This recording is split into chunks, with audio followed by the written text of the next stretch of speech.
Les cours d'eau qui parcourent les Rocheuses sont les artères de cette chaîne de montagnes et de ses vallées.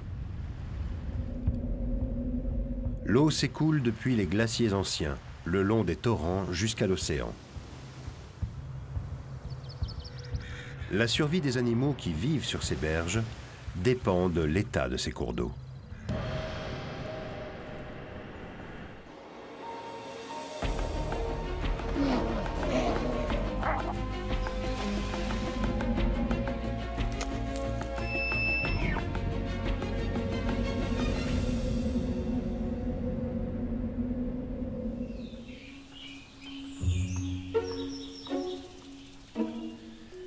C'est le printemps dans les Rocheuses.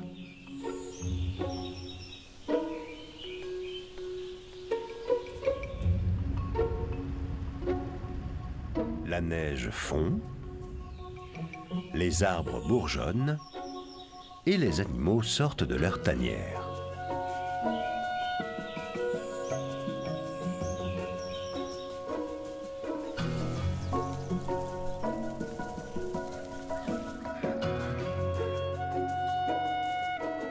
Cette femelle grizzly, âgée de 3 ans, cherche à manger.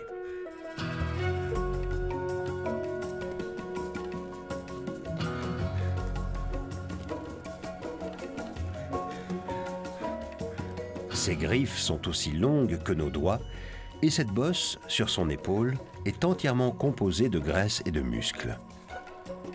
Elle lui donne la force nécessaire pour retourner des rochers pour y trouver des vers ou des insectes. Ce n'est pas le moment de jouer les difficiles. Elle vient de sortir de son état d'hibernation et doit regagner les 30% de masse corporelle qu'elle a perdue au cours des derniers mois.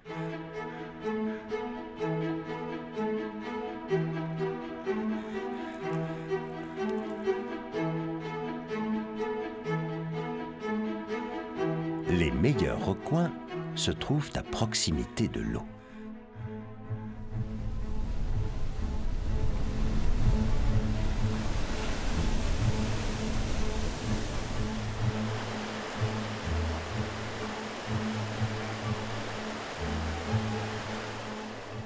Si les Rocheuses étaient des êtres vivants, les rivières et ruisseaux seraient leurs veines et leurs artères.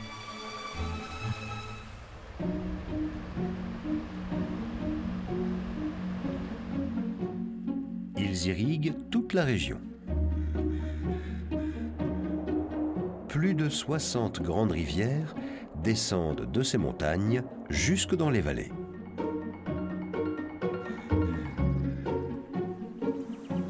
L'eau permet aux millions d'animaux qui vivent dans les Rocheuses de survivre.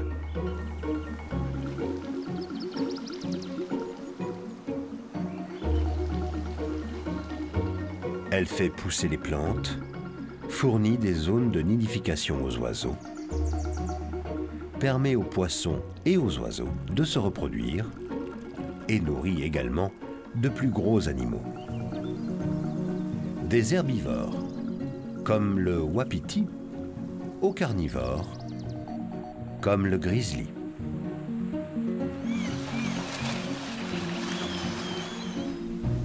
Moins de la moitié de l'eau présente dans ces lacs et cours d'eau provient de la pluie.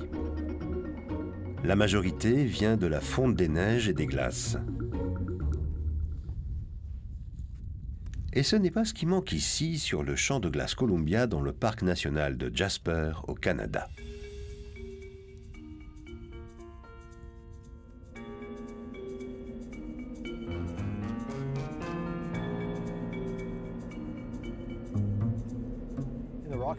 Dans les Rocheuses, plus on est en altitude, plus il y a d'eau.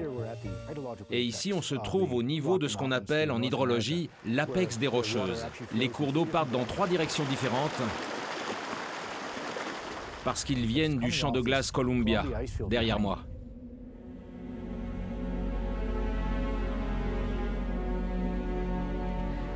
Avec une surface de près de 200 km², il s'agit du plus grand champ de glace des Rocheuses. C'est un vestige de l'époque où une épaisse couche de glace recouvrait la plupart de ces massifs, bien avant l'apparition de l'homme. Cette couche a commencé à reculer il y a 12 000 ans, et ces champs de glace sont tout ce qu'il en reste.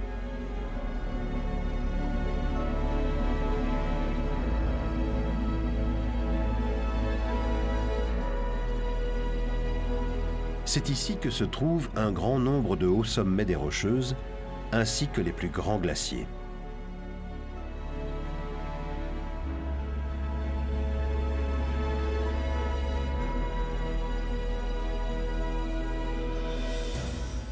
Ces champs de glace constituent les plus grandes zones d'accumulation d'eau gelée au sud du cercle arctique.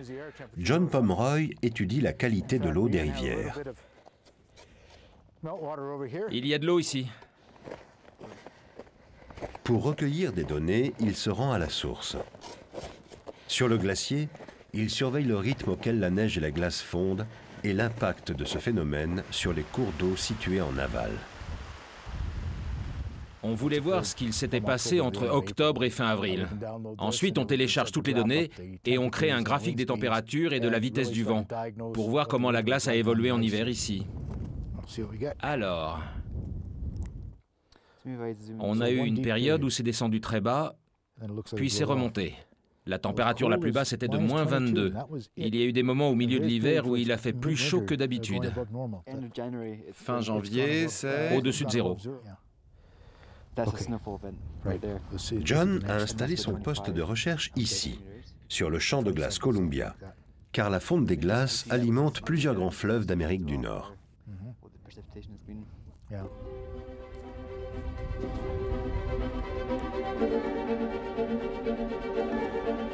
Cette montagne est le Snow Dome.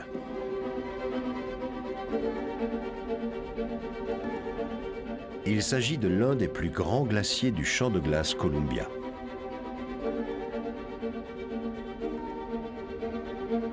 Il porte ce nom car son sommet, qui culmine à 3500 mètres d'altitude, ressemble à un immense dôme de neige.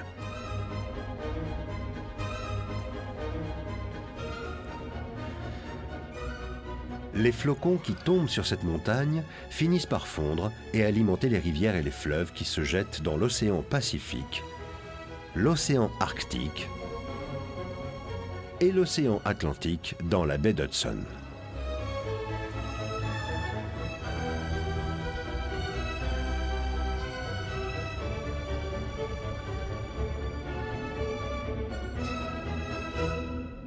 Juste en dessous se trouve un autre glacier, l'Athabasca. Ce glacier se situe en contrebas de la montagne et s'étend en direction de l'Icefields Parkway, la route des glaciers. Il est donc facile d'accès et c'est le glacier le plus visité en Amérique du Nord. Là, on est sur l'Athabasca, qui fait partie du champ de glace Columbia. La glace sous nos pieds a environ 255 mètres d'épaisseur, ce qui correspond à la hauteur du 3e étage de la Tour Eiffel.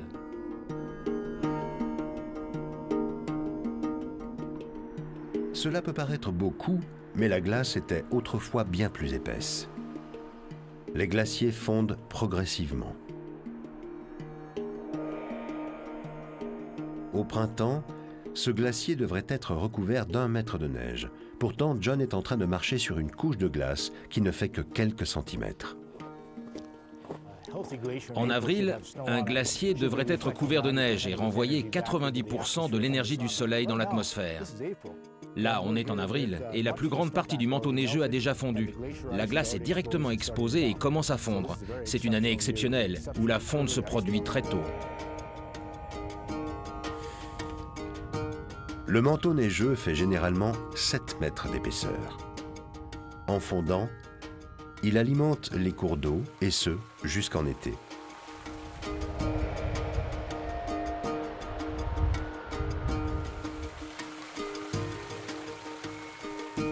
Une fois que le manteau neigeux a disparu, c'est au tour des glaciers de fondre et d'alimenter eux aussi les cours d'eau de la région.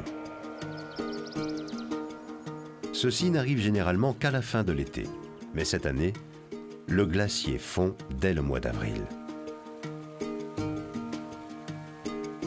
John ne l'a jamais vu autant rétrécir que l'an passé. L'été dernier, on avait constaté qu'il y avait 5,50 m de glace supplémentaire qui avait fondu. C'est un record, on n'avait jamais vu ça. Certains glaciers, comme le Peito, ont fondu à tel point que les experts s'attendent à ce qu'ils disparaissent totalement dans quelques décennies. On estime que d'ici la fin du XXIe siècle, on pourra traverser les parcs nationaux de Banff et Jasper sur l'Icefields Parkway sans voir le moindre glacier depuis la route. La plupart des glaciers auront disparu.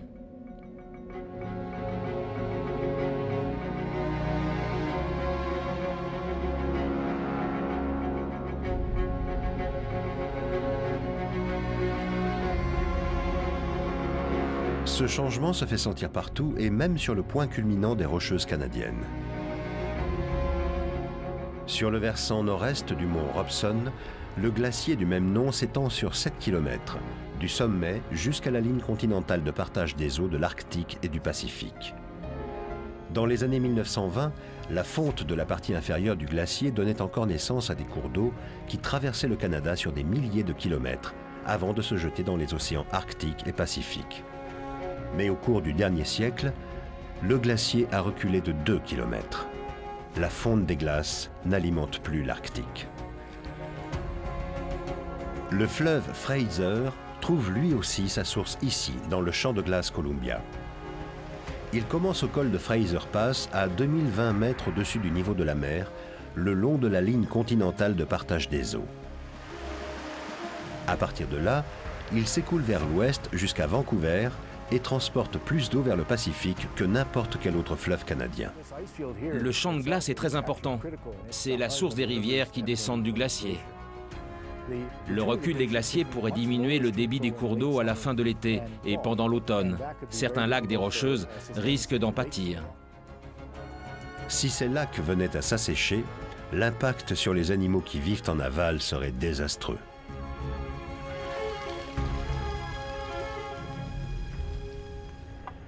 Au-dessus du fleuve Fraser, ce pigargue à tête blanche guette la surface à la recherche de son petit déjeuner.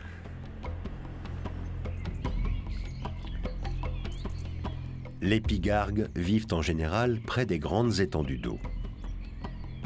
Celui-ci se fait réprimander par un corbeau qui considère que le rapace est trop proche de son nid.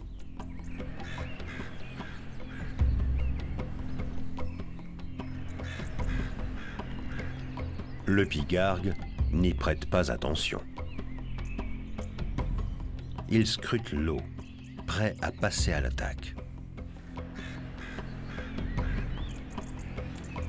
Sa vue perçante, 5 fois plus développée que celle de l'homme, lui permet de repérer un poisson à 1 km. En un clin d'œil, il fond sur sa proie à une vitesse de 160 km/h et s'en saisit. Les plus grands spécimens de pigargues à tête blanche peuvent soulever jusqu'à 6 kg, l'équivalent de leur poids. Leurs serres puissantes leur permettent d'immobiliser et de transporter leur proie sur une grande distance. La chasse ne dure que quelques secondes.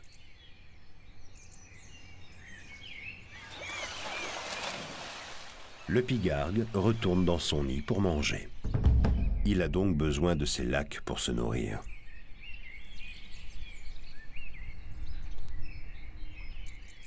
Les wapitis restent eux aussi à proximité des cours d'eau, mais pas pour se nourrir, pour mieux digérer les aliments.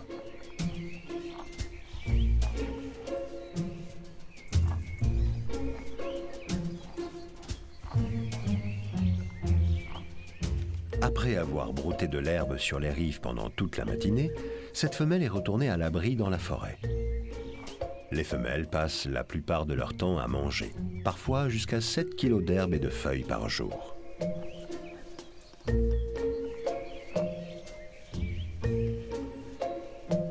Mais après avoir englouti toute cette végétation, elle doit encore en tirer tous les bénéfices nutritionnels. Et pour cela, elle a besoin d'eau.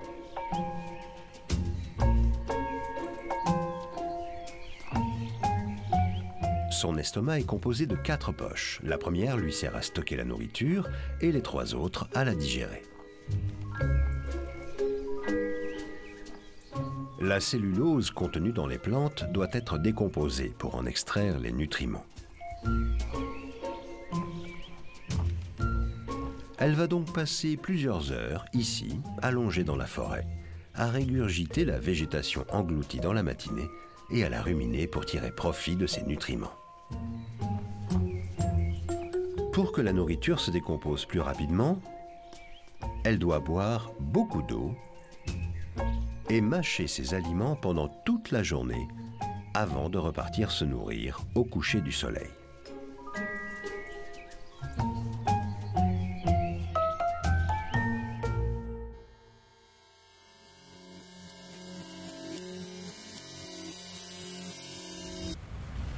En descendant du glacier Athabasca, l'eau commence à former la rivière Athabasca.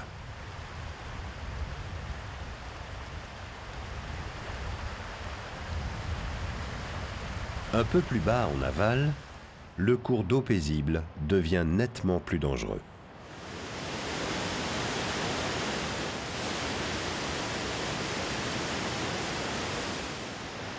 Voici les chutes Athabasca, la cascade la plus puissante des Rocheuses canadiennes.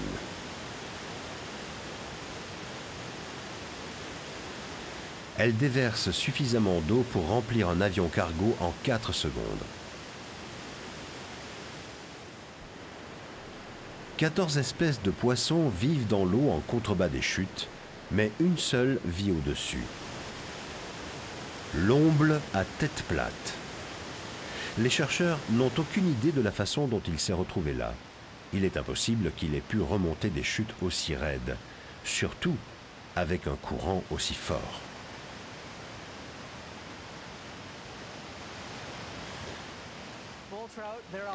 L'omble à tête plate est un poisson typique de la province de l'Alberta. C'est le poisson le plus gros, le plus redoutable, le plus résistant et le plus incroyable qui vivent ici. Ils sont énormes. On en trouve un peu partout, dans les petites rivières, dans les grands bassins. Souvent, ils dévorent tout ce qu'ils trouvent dans une partie d'un cours d'eau. Ce sont de redoutables prédateurs. L'omble à tête plate est un salmonidé qui peut atteindre 1 mètre de long et peser jusqu'à 14 kilos. Il est bien adapté à ces eaux glaciales. Par le passé, les ombles à tête plate vivaient dans tous les cours d'eau dans la région des Rocheuses et pouvaient parcourir jusqu'à 250 km pour se reproduire. Mais aujourd'hui, leur nombre diminue. Une grande partie de leur habitat a disparu.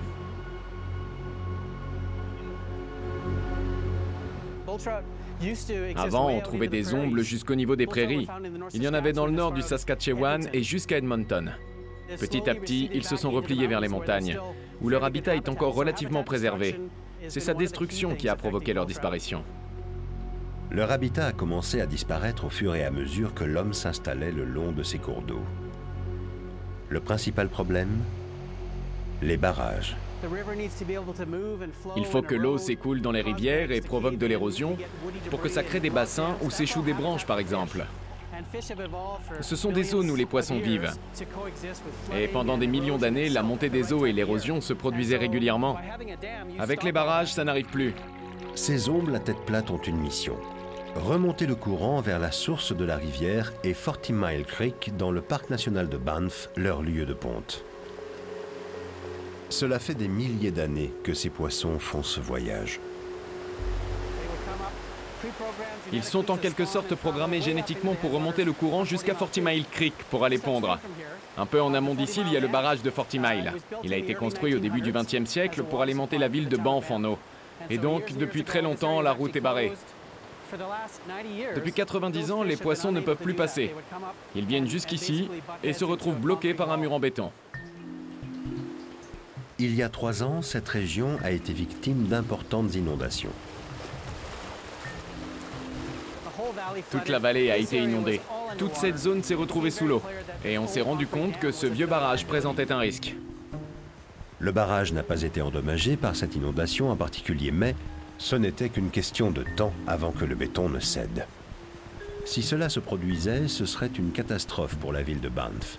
Les autorités ont donc décidé de retirer 1/3 du barrage assez pour laisser passer de l'eau. Retirer ce barrage a été très important pour relier à nouveau la 40 Mile Creek. L'objectif était également de laisser passer les poissons. Il est à présent temps d'évaluer l'instinct des ombles à tête plate afin de voir s'ils se rappellent la route empruntée par leurs ancêtres un siècle auparavant, avant la construction du barrage. Ça, c'est le grand mystère. On a travaillé avec l'université Carleton pour mener des études grâce à la télémétrie pour voir si nos efforts avaient porté leurs fruits. En retirant le barrage, on a donné aux ombles 20, peut-être 30 km de rivière supplémentaires pour la ponte. Ils ont beaucoup plus de place maintenant. On espère que leur instinct va leur permettre de s'y aventurer pour explorer leur nouvel environnement. C'est un peu comme Star Trek pour eux. Ils vont explorer un monde inconnu.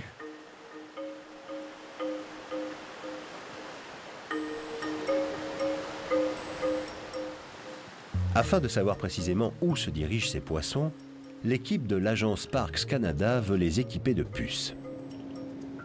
Mais il faut d'abord les attraper. 10 à la fois.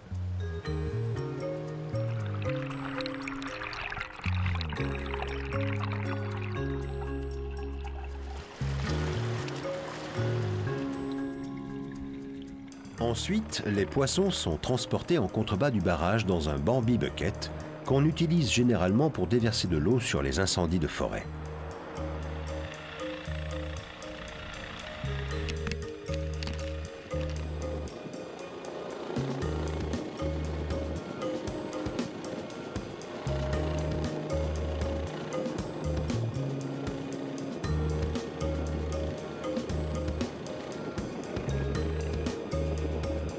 Une fois les ombles en sécurité, le docteur Mark Taylor se met au travail.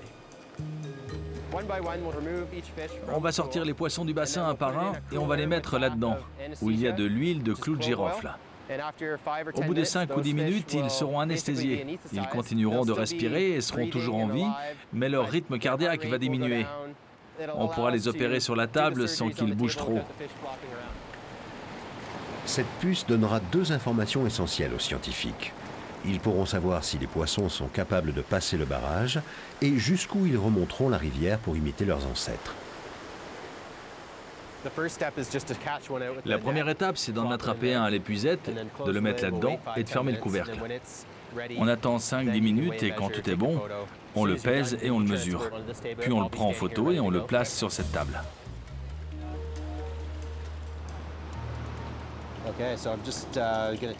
Je vais vérifier la puce pour m'assurer qu'elle fonctionne bien et qu'on détecte la bonne fréquence. Je vois que le récepteur indique 57, donc elle fonctionne. On peut l'implanter.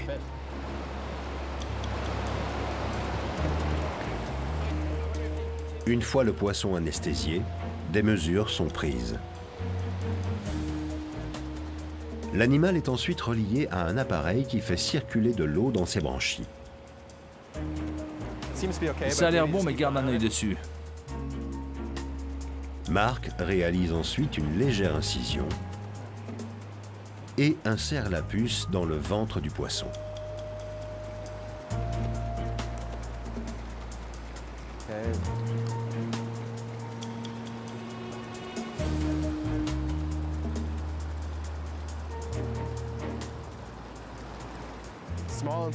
Juste ici, on fait une toute petite incision, juste de la taille de la puce, et 2 points de suture.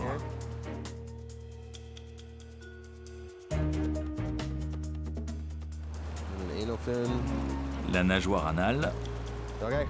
C'est bon. En quelques minutes, l'opération est terminée et le poisson retourne dans le bassin pour reprendre ses esprits. Bientôt, il nagera de nouveau comme s'il n'avait pas de puce.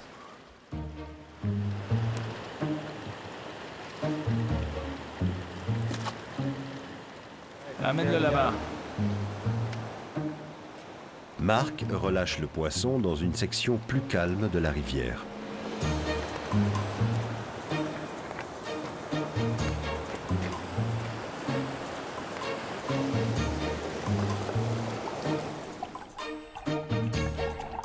Ils sont encore un peu étourdis, et la plupart cherchent un endroit où passer la nuit à l'abri.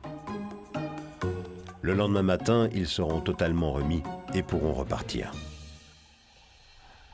Je suis impatient d'avoir les résultats de cette étude, mais je suis presque sûr qu'ils pourront passer le barrage. Des stations de télémétrie sont installées le long du fleuve.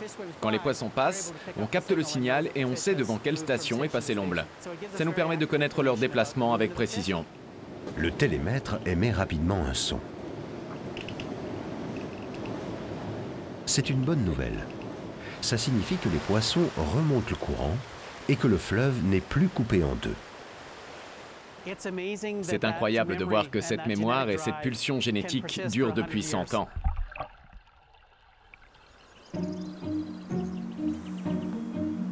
Les zones humides du Columbia sont les plus vastes de la région des Rocheuses.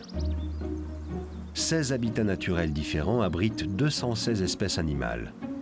Des centaines de milliers d'oiseaux, de poissons, de mammifères et de reptiles. Dans les airs, des nuées d'oiseaux migrateurs remontent vers le nord pour le printemps.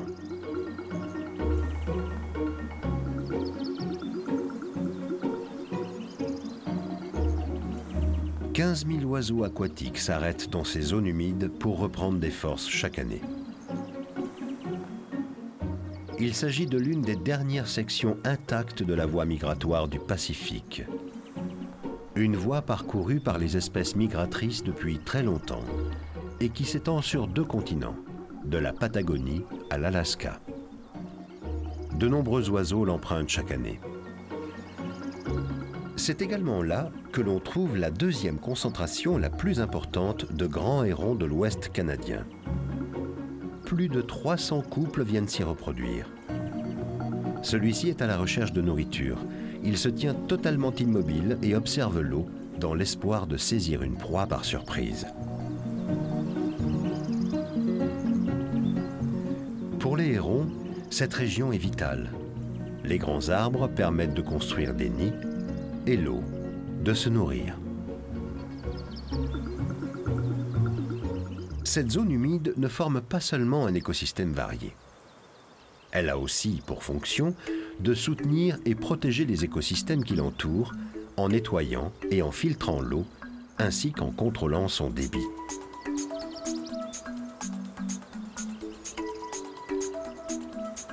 Les zones humides fonctionnent comme des éponges. Quand le niveau d'eau est trop élevé, les plantes vivantes ou mortes gonflent et absorbent l'excès d'eau. Elles ralentissent les eaux qui s'écoulent trop vite et maintiennent le niveau de l'eau, évitant ainsi les inondations. Et en diminuant le débit de l'eau, les zones humides permettent aussi de limiter l'érosion. Quand le niveau d'eau est trop bas, l'eau des zones humides s'écoule lentement et permet d'alimenter les habitats en aval lors d'une sécheresse.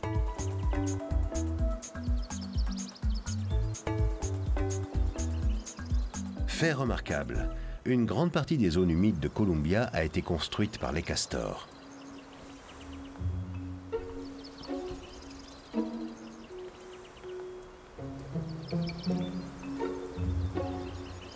Ces castors sont en train de construire un abri. Mais ils finiront par bâtir quelque chose de bien plus imposant. Comme l'homme, le castor modifie profondément son environnement pour l'adapter à ses besoins. Né avec l'instinct bâtisseur, il construit des barrages perfectionnés comme de véritables forteresses, pourvus de douves et de murs épais conçus pour les protéger des prédateurs comme les loups ou les coyotes. Un petit barrage peut être construit en quelques heures à peine, mais la plupart nécessitent plusieurs jours de travail. Même quand ils se nourrissent, les castors s'entraînent. Ces rongeurs possèdent 20 dents et les 4 incisives à l'avant poussent durant toute leur vie. Les castors les entretiennent en rongeant sans arrêt du bois ou de l'écorce. Ainsi, elles restent suffisamment tranchantes pour leur permettre de ronger des arbres facilement. Après avoir fini de se nourrir d'écorces et de feuilles, le tronc de l'arbre est utilisé pour la construction de leur forteresse. Ils la renforcent ensuite avec de la boue et de plus petites branches. Les castors utilisent les cours d'eau comme moyen de transport pour leur construction. Ils peuvent faire flotter de grandes branches dans les étangs, ce qui leur permet de transporter des matériaux bien plus lourds qu'eux. Le transport de la boue, des pierres et du bois est ainsi bien plus facile. Tout commence en général avec une petite rivière près d'une forêt. Mais une fois le barrage construit, cette petite rivière se met à déborder et à inonder le paysage, ce qui donne naissance à l'un des écosystèmes les plus bénéfiques sur Terre, une zone humide.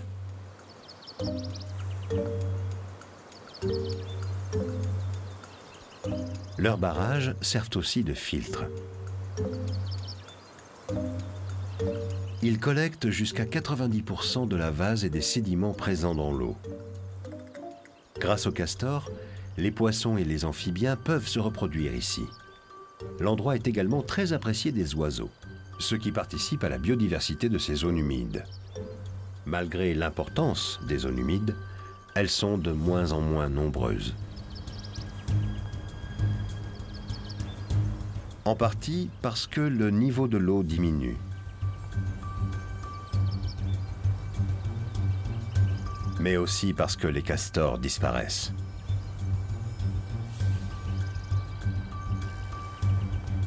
Pendant des siècles, ils ont été chassés pour leur fourrure, surnommée or brun.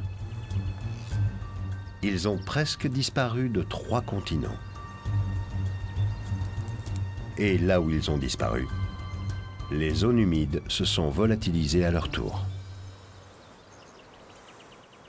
Aujourd'hui, les castors se remettent progressivement de leur quasi-disparition, tout comme les zones humides.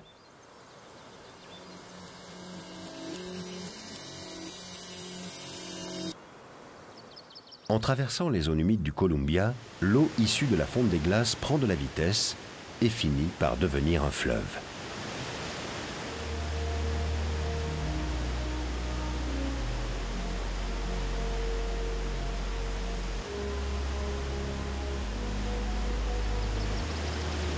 Le Columbia est le plus grand fleuve de la région nord-ouest Pacifique. Son bassin versant occupe la même surface que la France. En aval, le cours d'eau s'écoule à présent dans un nouvel environnement. Des falaises rocheuses.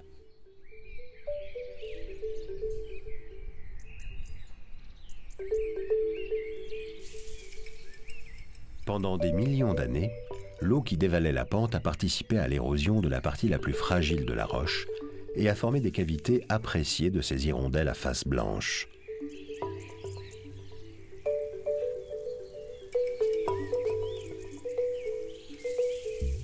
La présence du fleuve en contrebas en fait l'endroit idéal pour ces oiseaux. Ces hirondelles sont de véritables acrobates et sont capables de changer de direction très rapidement dans les airs pour attraper des insectes qui se reproduisent dans l'eau. Et ce côté pratique est important, car le temps leur est compté. Elles n'ont que quelques mois pour élever leurs petits en sécurité dans ces falaises. En septembre, elles devront quitter le confort de leur cavité et migrer vers le sud avant l'arrivée de l'hiver, période où la nourriture se fait plus rare.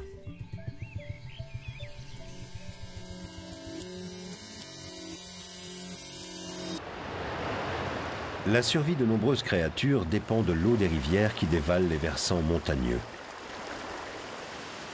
Plus l'eau s'écoule le long de ces pentes, et plus elle prend de la vitesse. Le débit du Fraser est d'ailleurs si important qu'il pourrait remplir 3 piscines par seconde.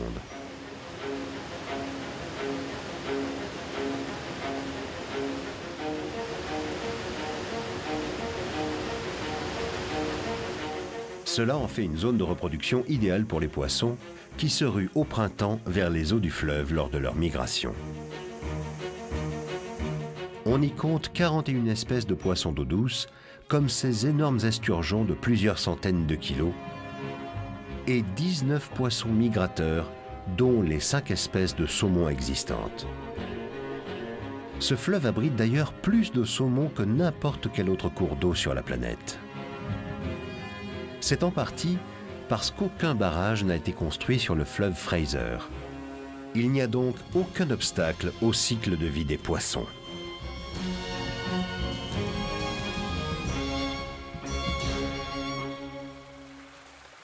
Tandis que le Fraser s'écoule vers le nord-ouest en s'éloignant des montagnes, il entre dans le sillon des Rocheuses. Cette immense vallée marque la frontière ouest des Rocheuses et s'étend en direction du Montana.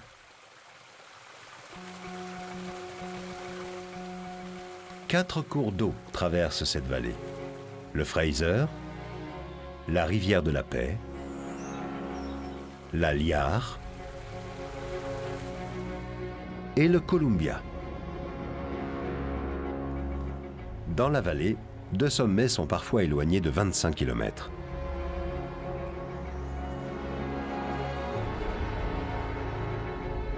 Les aviateurs les ont longtemps utilisés comme outil de navigation. Les animaux s'en servent eux aussi depuis des milliers d'années pour se repérer.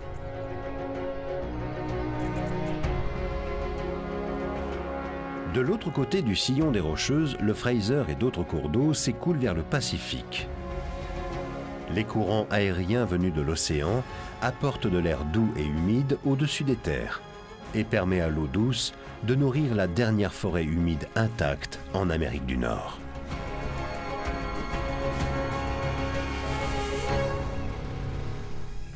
Ces arbres sont magnifiques. Certains de ces thuyas géants sont vieux d'un millénaire et atteignent 70 mètres de hauteur. Ils étaient là bien avant l'arrivée de Christophe Colomb sur le continent.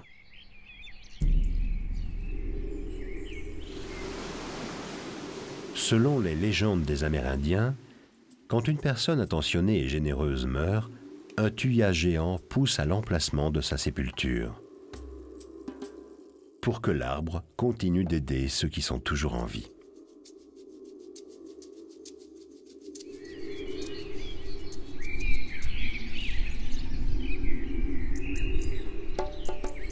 Ces forêts abritent un ours qui aurait lui-même bien besoin d'aide.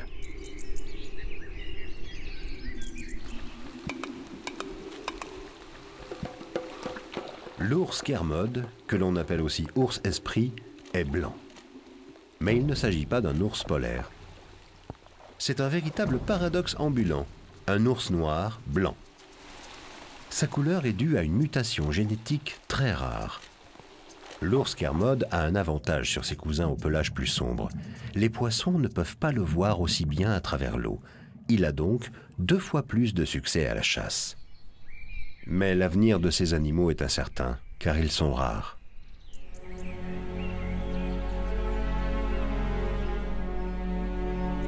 On ne les trouve qu'ici, dans la forêt pluviale de Great Bear, le long de la côte pacifique.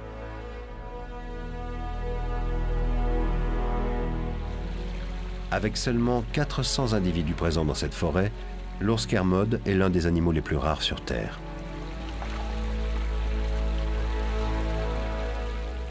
Les scientifiques estiment que les ours vivent ici depuis la dernière glaciation, lorsque le nord-ouest de l'Amérique du Nord était recouvert par des glaciers. Mais cette région-ci n'était pas couverte de glace, et ces ours ont conservé le gène récessif qui leur procure cette fourrure blanche. Au cours des 100 000 dernières années, l'ours Kermode a évolué séparément et différemment des autres espèces d'ours d'Amérique du Nord.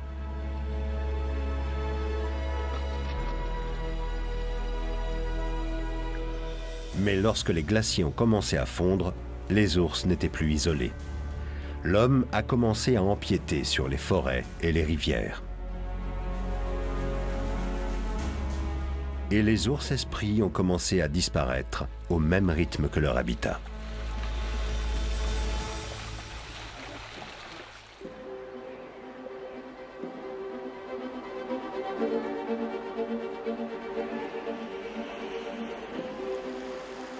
Après avoir parcouru 1375 km en Colombie-Britannique,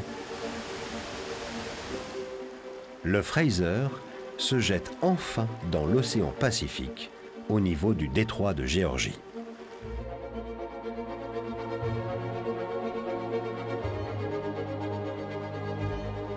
C'est le fleuve canadien au débit le plus important à se jeter dans le Pacifique.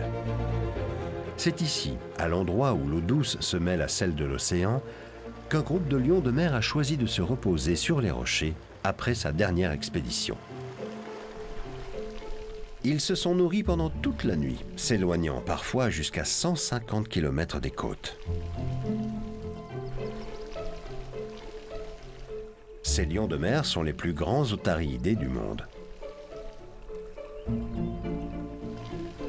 Les mâles pèsent en moyenne 700 kg, soit autant qu'une vache. Ces carnivores se nourrissent de poissons et autres animaux marins et doivent engloutir l'équivalent de 6% de leur masse corporelle chaque jour.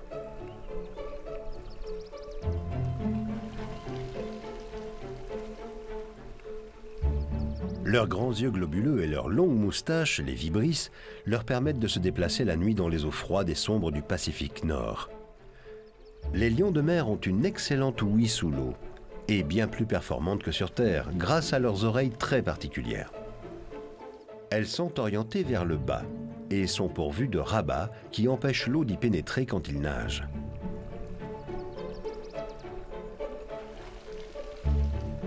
C'est essentiel lorsque l'on plonge à 180 mètres de profondeur et que l'on reste sous l'eau jusqu'à 20 minutes.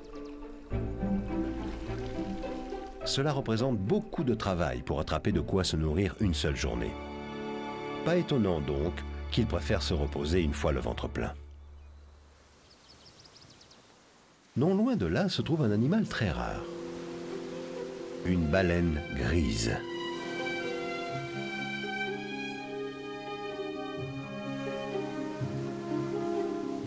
Ces mammifères peuvent atteindre 15 mètres de long.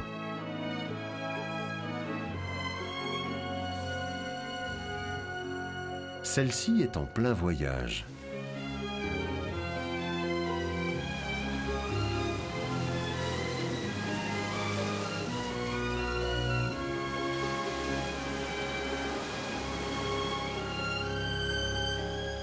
Chaque année, elle parcourt 22 000 km aller-retour dans l'océan Pacifique. Il s'agit de la migration la plus longue chez les mammifères.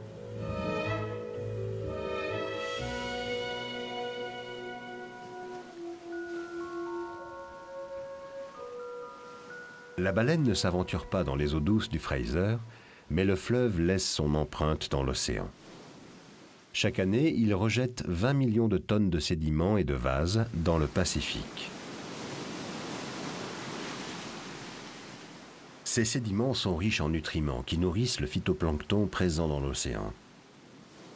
Ces plantes microscopiques sont elles-mêmes une source de nourriture importante pour les animaux qui vivent dans le Pacifique, y compris les baleines grises de passage.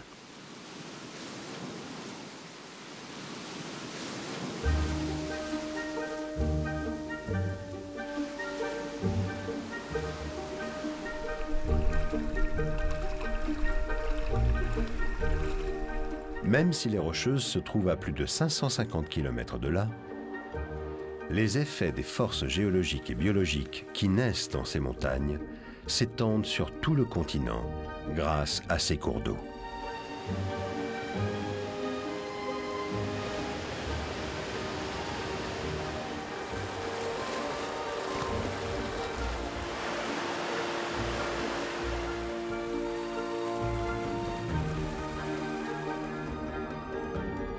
Depuis les glaciers, le long des versants du mont Robson, dans les forêts,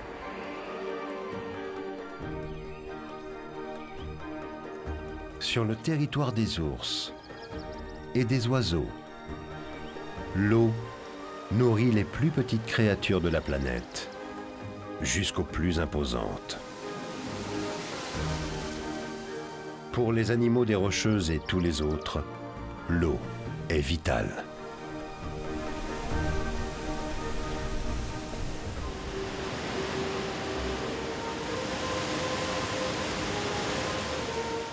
Elle permet de se nourrir,